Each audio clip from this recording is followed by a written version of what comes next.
Plato is the most important philosopher in the Western tradition. This is not because everyone is a Platonist or has been a Platonist, though many philosophers have.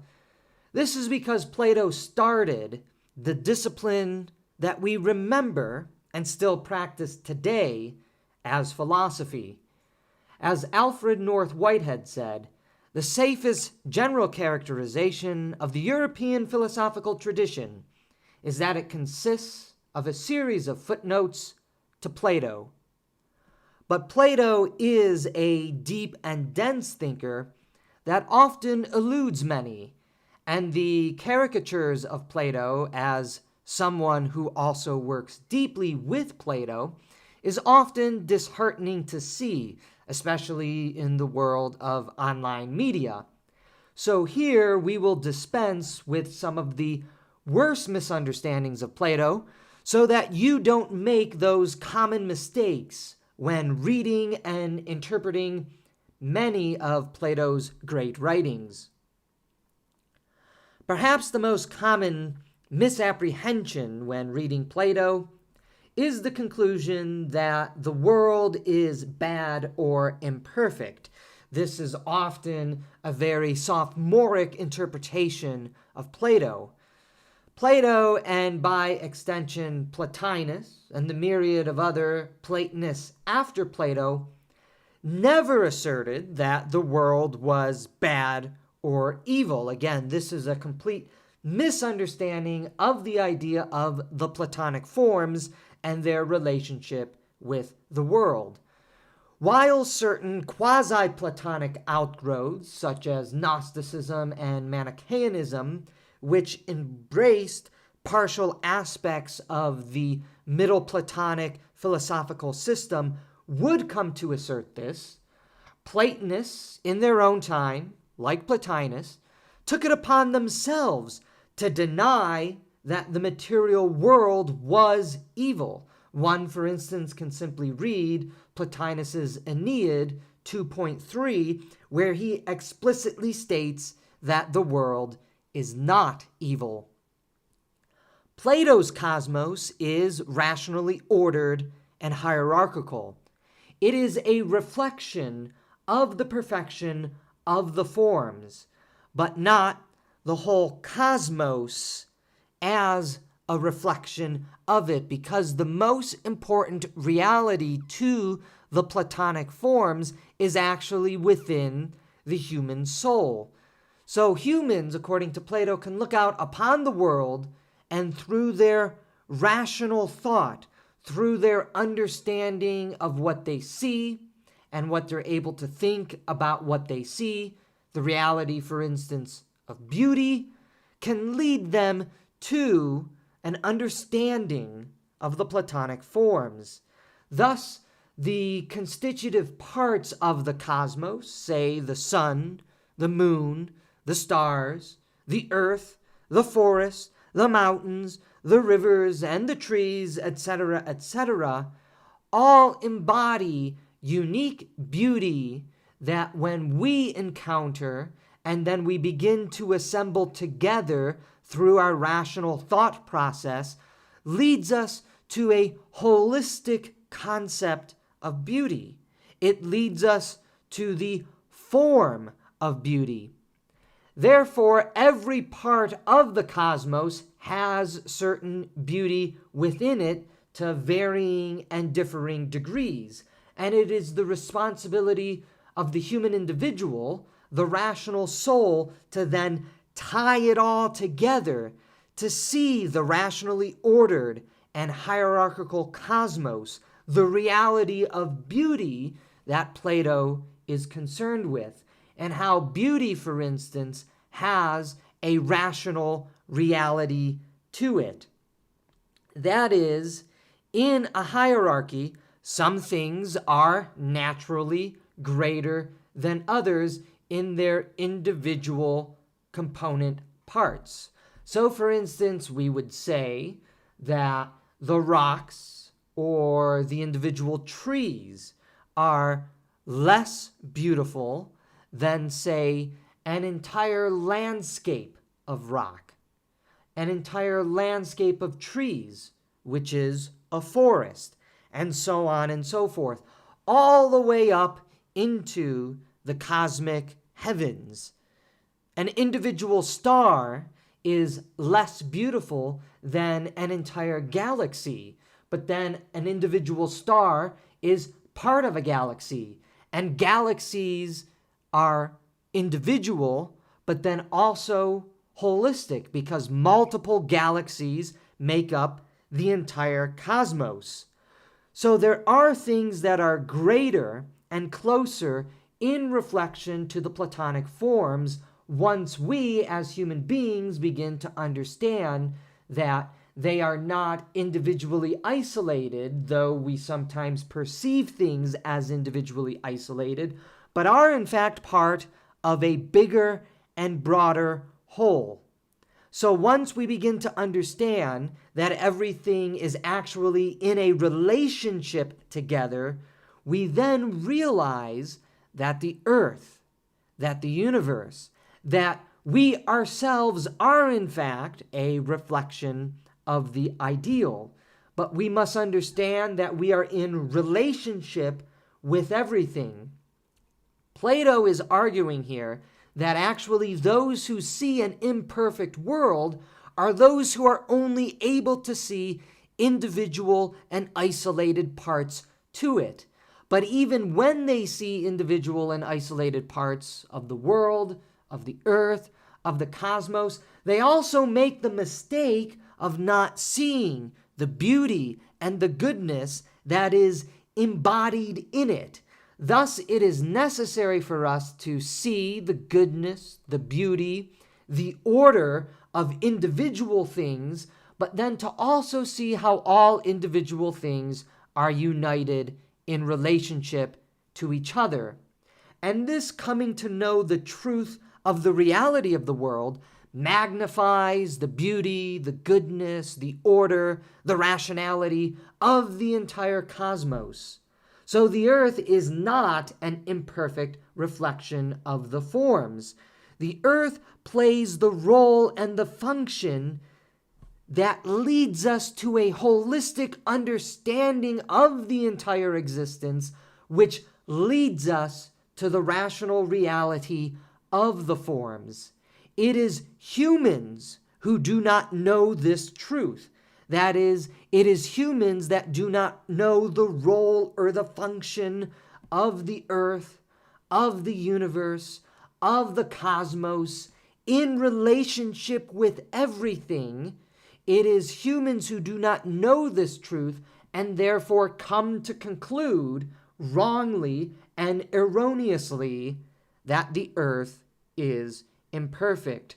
On the contrary, when you are reading Plato, it is important for you to understand how individual component parts of this world are little instantiations of goodness, of beauty, of truth, little instantiations of the forms, and then how bringing it all together leads us to that full picture, that full portrait of reality.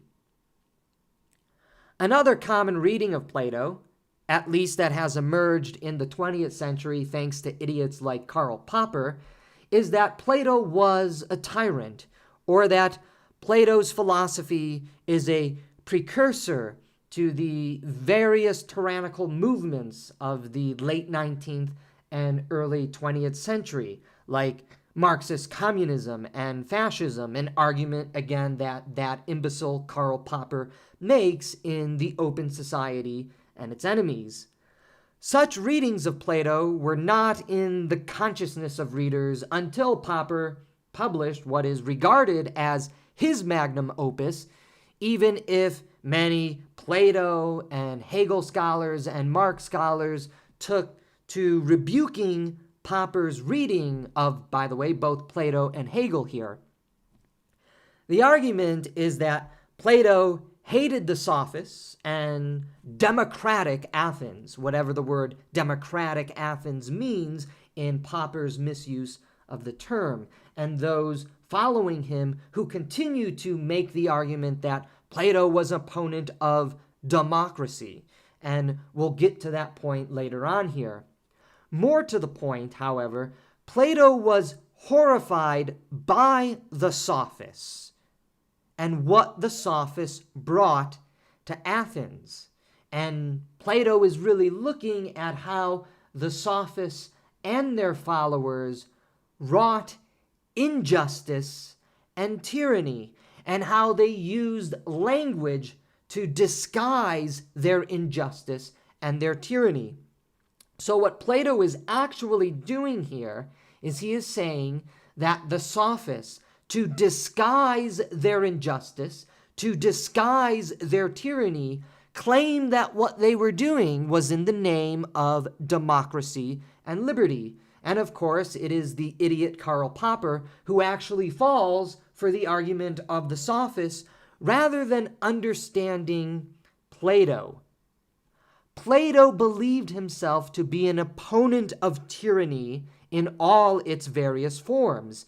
When you actually read Plato, especially the Republic, which is supposedly his most anti-democratic work, you actually realize this, because he is arguing that in all of the government forms in political philosophy, the problem that Plato is trying to solve is how they all descend into tyranny.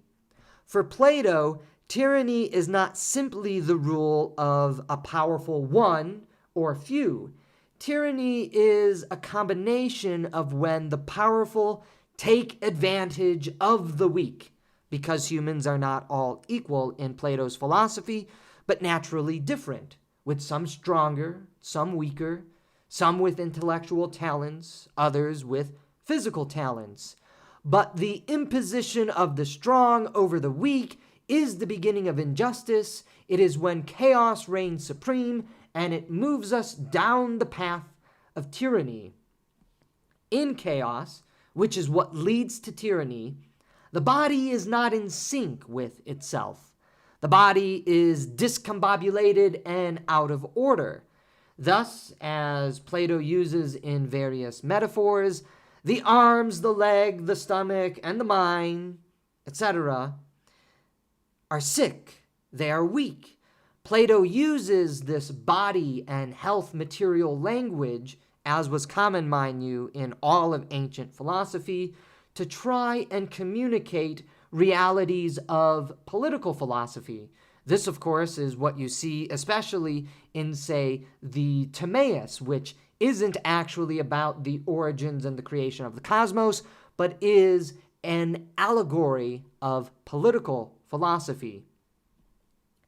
In Greek, the word for someone who was entirely self-centered was idios. Idios is the word that became the basis for idiot in English. People who are self-interested or self-centered, like the sophists, do not realize that they are part of a greater whole, getting back to that idea of how not to interpret Plato's understanding of the cosmos wrongly. And so, too, this is a problem that human beings have. They see themselves as completely individualistic, self-centered, and isolated. But human beings are naturally social and communitarian, according to Plato. Being social and communitarian, people are brought together to function together in a societal body. When people do not function together in a body, when people go off and pursue their own short-sighted self-interests, the body suffers as a result. And in the resulting chaos that ensues, the physically stronger, the materially wealthier, often come to dominate the masses. This is part of the meaning of the allegory of the cave in Plato's Republic, which is not simply about epistemology, but also about political society and political philosophy. The masses are often enslaved and kept in darkness by their masters, the masters of material wealth and physical prowess, evidenced by the masters of the cave who are carrying material and technological goods to cast shadows, and having the cave dwellers enchained, enslaved, chasing after the things that don't really matter in the world, if they even are permitted that little bit of freedom at all. The problem with democracy, from Plato's perspective, is that it will simply exhaust itself in absolute chaos and the tyranny of the majority through the figurehead of the demagogue. The demagogue, ironically, is the end of democracy, where majority rule positions itself behind a singular totalitarian ruler. And here we see the paradoxical understanding from Plato's perspective that majority rule leading to a single tyrant does not make anything actually right.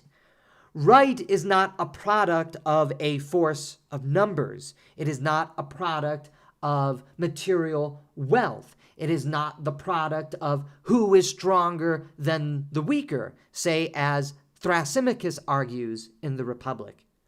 Right is about living in accord with the truth of forms and the truth of nature.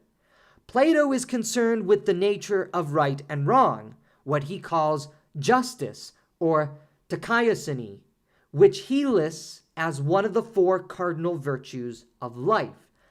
Justice is what permits liberty in Plato's thought. Injustice leads to tyranny.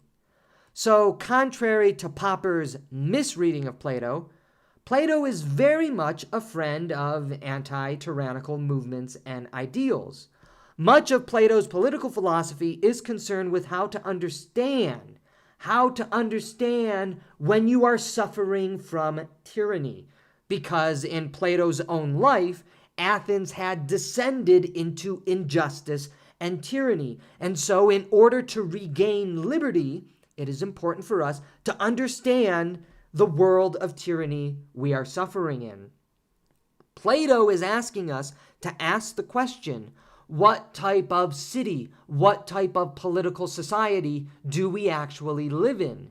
And this requires, on the part of the reader, a genuine reflection of the state of one's own soul and the state of the soul of political society. To abandon flag-waving patriotism and jingoism and exceptionalism is what Plato is actually asking us to do in order to seriously reflect on the type of society we do in fact live in. And Plato's answer is that we most likely, if not living in a savage city of the strong ruling over the weak, i.e. the city described by Thrasymachus, we will realize that we are living in a tyrannical city, the city of the cave. We, however, are blind to this reality because we are drunk on the world of opinion and comfort fed to us by the elites of the cave who seek to control us because it is in their benefit to do so. Self-interest, according to Plato, is ultimately the root of all tyranny once enacted on a large scale, because everyone pursuing their self-interest leads to the chaotic discombobulation of society and the cosmos, which eventually demands that a strong man, a tyrant, an individual ruler, the dictator, come in to reassemble order, but in doing so, destroys liberty in the process. Plato's political philosophy is premised on the view that most societies are not living by the standard of nature, the forms, and ideals, but by the false opinions and promises of men. As a result, people are left in ignorance. The city is ugly, and the actions that occur within the city are ugly, i.e. the strong taking advantage of the weak, etc. And the city and its inhabitants are not only miserable, but are on a rendezvous with death and destruction, as reflected, for instance, by Glaucon in the second book of the Republic. This is where Plato becomes controversial to modern readers who subscribe to the relativism of modernity and who have been indoctrinated by the media of the cave societies that we live in. Plato's society, since society is the embodiment of our social nature, ought to be a reflection of that nature. In being a reflection of nature, we will all benefit and attain greater satisfaction in life. We will be beautiful, our city will be beautiful, and our lives will be made meaningful as we live in union with the natural order of the world and the cosmos. Again, this returns us to the great Platonic principle of the rationally ordered cosmos and nature that, when living in relationship with reality, leads to human flourishing and fulfillment, which is the highest liberty possible. Plato's real argument, as seen primarily in the Laws, and especially the Republic, is that a human society that lives by the standards of opinions, which ultimately reduces society into a conflictual and self-annihilating state of being, is one in which injustice and tyranny spread.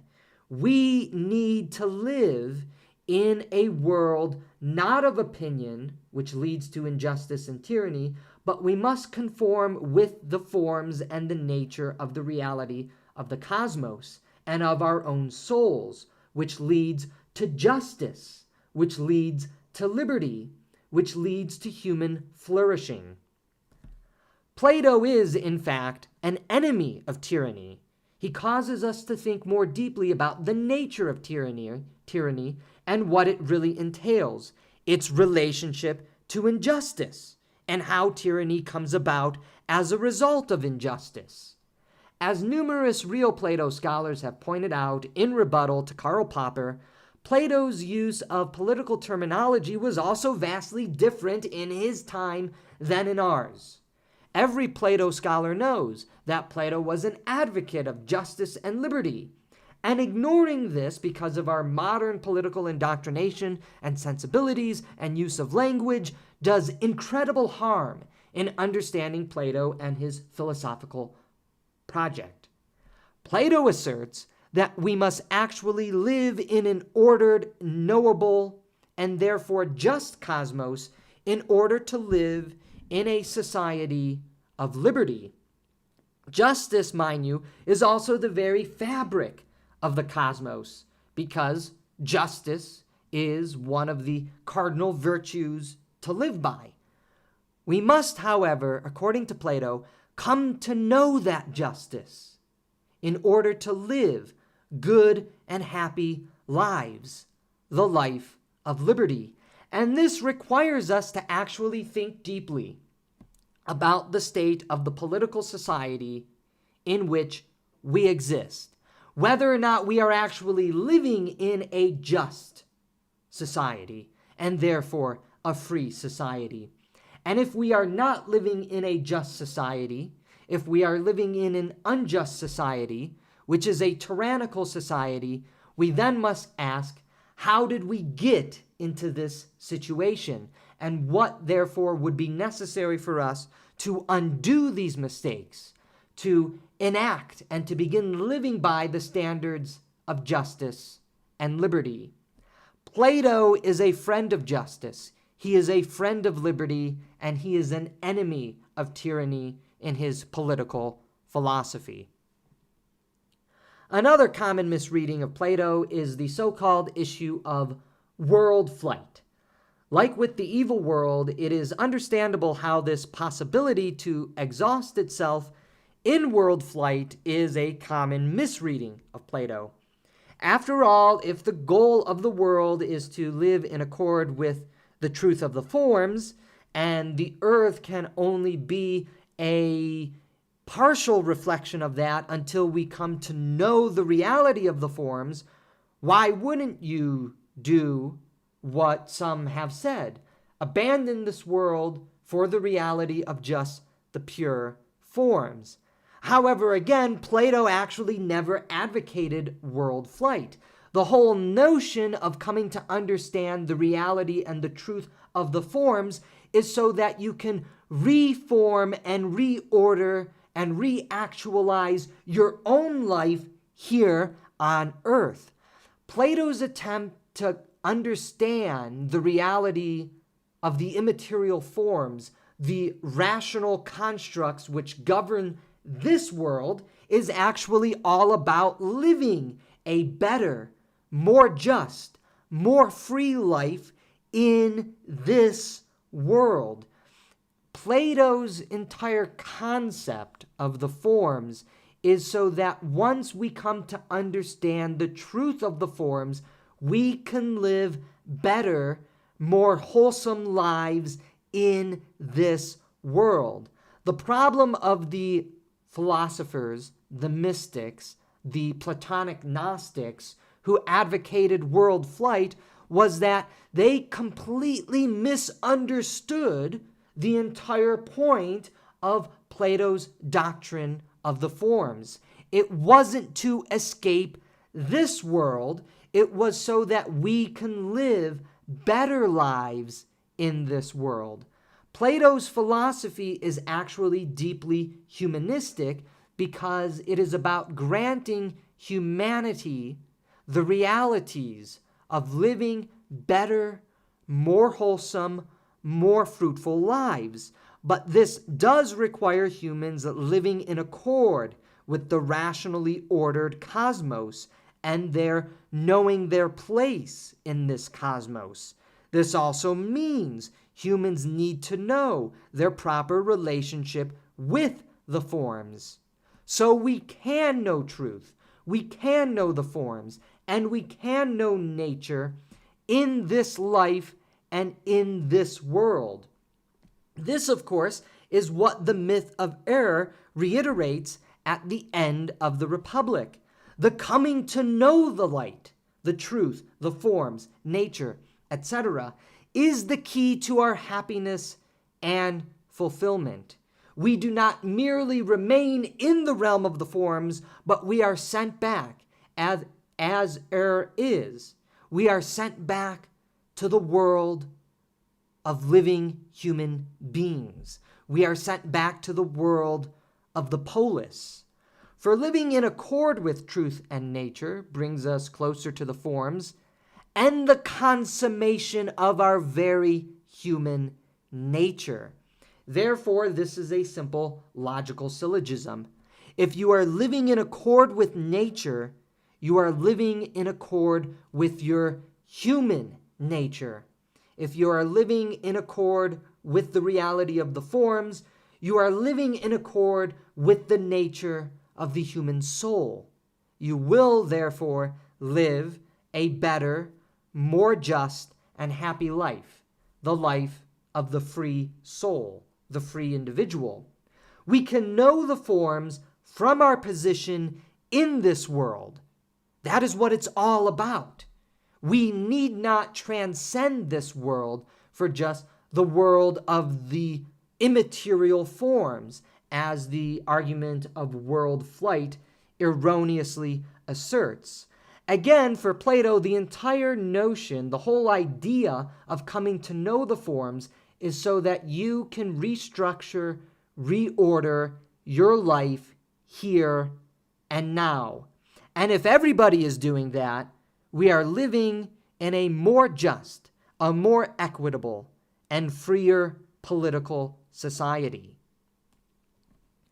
Because it is common to read Plato as, again, suggesting an imperfect world and a world of flight to get away from this world, those who do in fact recognize that Plato does have implications for this world often argue that Plato advocates a wholesale remaking of the world. And yet this is again a terrible misreading of Plato, because this misreading of Plato ignores that Plato is a teacher of the human soul. Plato is trying to argue that in order to come to know the reality of nature, the cosmos, and the entire holistic understanding of the world, the forms, that is dependent upon the individual soul, because the soul is the rational intellect. It is the rational part of human nature. Therefore, our coming to know the understanding of the truths of the form, of the truths of nature, of the truths of the cosmos, is actually about, again, restructuring and reforming and reordering our own souls, our own lives. When we restructure and remake our own lives, and other people restructure and remake their own lives, and we all begin living together in pursuit of justice, in pursuit of freedom, in pursuit of the good society, are we really remaking the world as such, or are we actually living in accord with the nature of the world? Because again, Plato actually thinks justice and freedom is the governing spirit of this world. So it is actually less about remaking the world and remaking the cosmos as it is about living in accord with the world, the true nature of the world, and the true nature of the cosmos.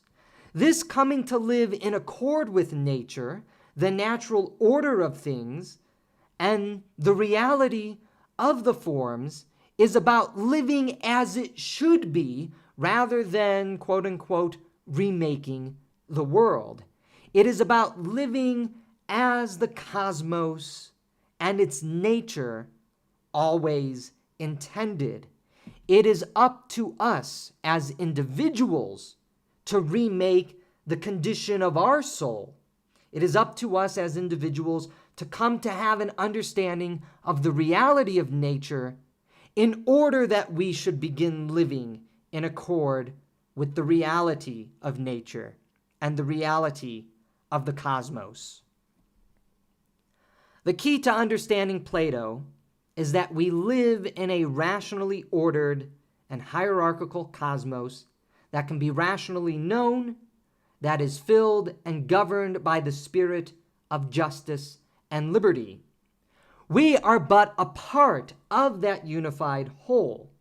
The whole is what is good, what is true, what is beautiful, but all lesser individual things contain the reflection of the good, the true, and the beautiful.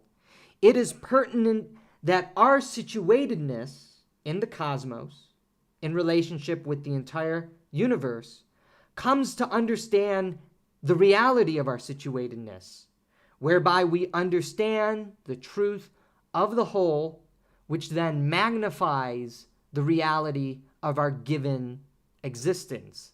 And that is what permits us to live in accord with the truths of the forms, the order of nature, and the reality of the cosmos, which brings about our freedom, flourishing, and happiness.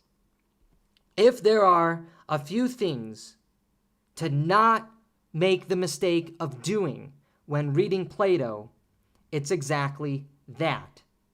Furthermore, we should always be avoiding the mistakes and the misreadings that make us, again, erroneously believe, as we've been covering through this entire lecture, that Plato thinks the world is evil. He doesn't. That Plato was a tyrant. He was actually an opponent of tyranny.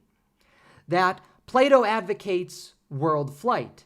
On the contrary, coming to know the reality of the forms allows us to live better, more wholesome, more just life here and now.